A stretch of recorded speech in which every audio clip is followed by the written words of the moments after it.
sakripisyo ng ating mga SAF. At nandito po sila, yung kabayanihan nila. Nakausap ko po kanina yung kanilang mga magulang nung mga nasawi.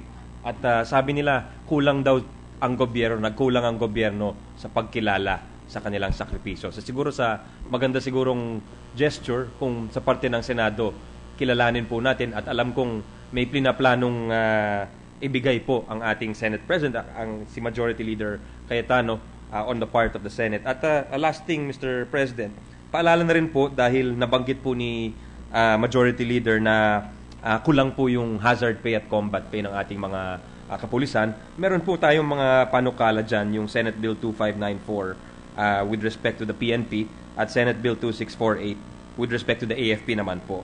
Na-refer po sa Committees on National Defense and Public Order. So maganda sigurong gesture na i-prioritize ng liderato para hindi na po maulit yung sakripisyo ng ating mga SAF. So yun lang po, Mr. President. Senator Angara, kinikilala po ng Senado, we recognize the gallantry and courage of the PNP SAF. Lalo na po yung 44 na nabawian ng buhay. Those who risk their lives and limbs in taking part in this very important and critical mission that they undertook. For the families of those who have sacrificed their lives for the accomplishment of the mission, we offer our deepest sympathies. And we salute and pay tribute to all the members of the PNP SAF for their courage and bravery. Thank you po for a job well done. And for the record, bukas po ng umaga, March 12, the Senate will remit to the individual bank accounts of each of the 44 SAF members killed in action the amount of 100,000 pesos by way of financial assistance.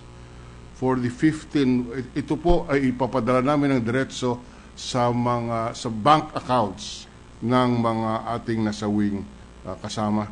It will go directly to their bank accounts. We could not immediately send it because it was only 2 days ago nung nakuha po namin ang bank accounts ng ating ng kamag-anak nitong ating mga 44 SAF members. So ulitin ko lang, bukas po i-remit natin through the individual bank accounts of the 44 SAF members the amount of 100,000 pesos each by way of financial assistance from the Senate. And for the 15 wounded in action, ganun din po, we are extending a financial assistance of 30,000 each, and to the 15 survivors, 20,000 each.